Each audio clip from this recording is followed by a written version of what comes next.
Today's lecture, we're going to be talking about collections and specifically generic collections. So this is an example that I've created for us. And before we'd actually gone over arrays, but today we're going to be talking about array lists, hash tables, and generics. So the first thing I want to start with is something called an array list. So an array list is a class that had been created for us in order to have, basically it is a dynamic array. So it means it can grow and shrink. So if you remember in the past when we created arrays, so open this up here, you can see that we actually had to specify the size of the array before we used it. And it always stayed 4. If we wanted to have 6 elements, we'd have to create a brand new array with 6 and then copy all the elements over. You couldn't just say, expand from 4 to 6. So with that, they introduced the ArrayList class. Now, I want to point this out. The ArrayList class should not be used. Please don't use this in any of your programs or future programs. The reason that I'm showing you this is, again, legacy code, and you will come across the ArrayList because that was all that could be used before generics came out.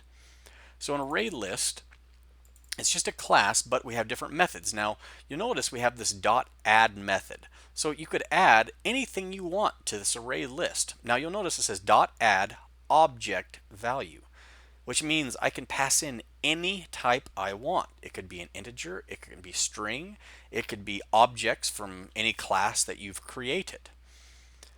Now that sounds great, but it's actually really slow because every time I add in this case, a string, it has to be what's called boxed or unboxed in here.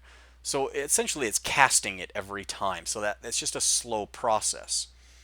So with this array list, let's take a look at how you would use it. First, you add a bunch of values to it using the add method. You could also use the insert method that says, at this index, insert this value. And again, remember, this can be anything you want. They don't even all have to be the same.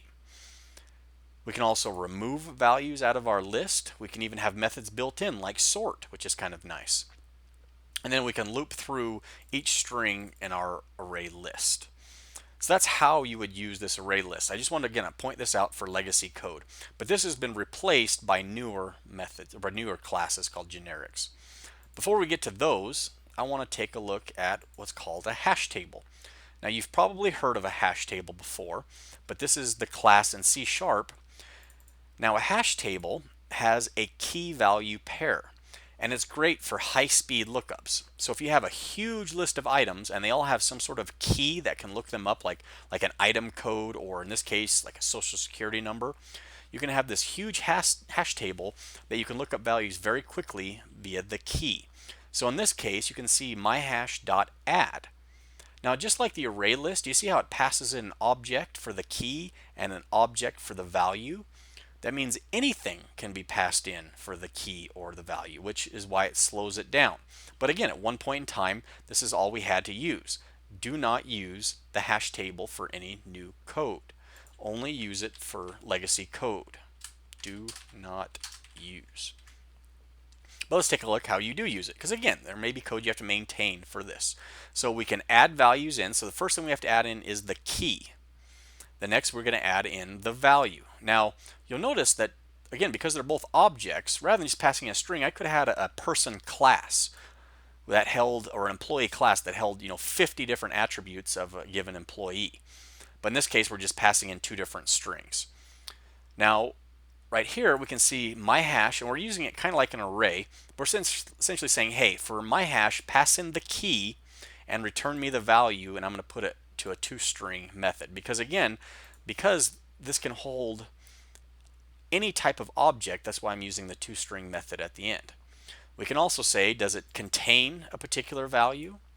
Or we can see if a value is null, or even remove a value.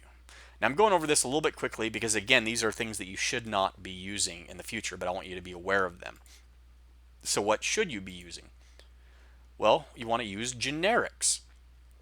So C# created something called a list. So a list is just like the array list, except that it's generic, so it can be strongly typed. So that means you have to pass in the type of the list.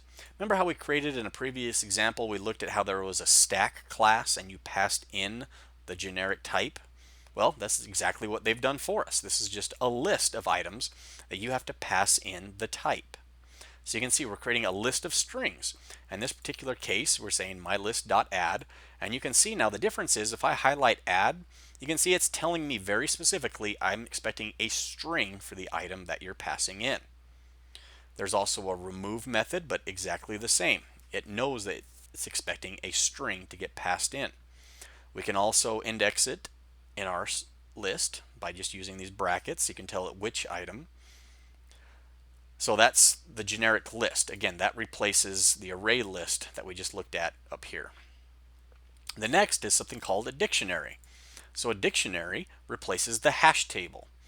What's nice about a dictionary is, again, it's strongly typed. You can see you pass in the key and the value. In this case, the key is a string and the value I'm going to pass in is a string. So we instantiate our new dictionary. And now when I do an add, you can see that my key actually tells me that it's strongly typed as a string, and so the value that is returned is also a string. You could have made these anything you wanted. Now if I were to have passed in object and object, it essentially would have been, a hash table, basically. But you want it strongly typed because the whole point of this is to be fast. Now in our dictionary we can also remove values, and we can also index them using this syntax here. So again, going forward in your programming career, you always want to know what has been deprecated and what classes now you should use in the future. This won't be the last time. I mean, tomorrow they may come out with something that replaces the list class or the dictionary class, and they do have lots of other types that provide the same sort of functionality. But these are the two main ones that I use the most. Thanks.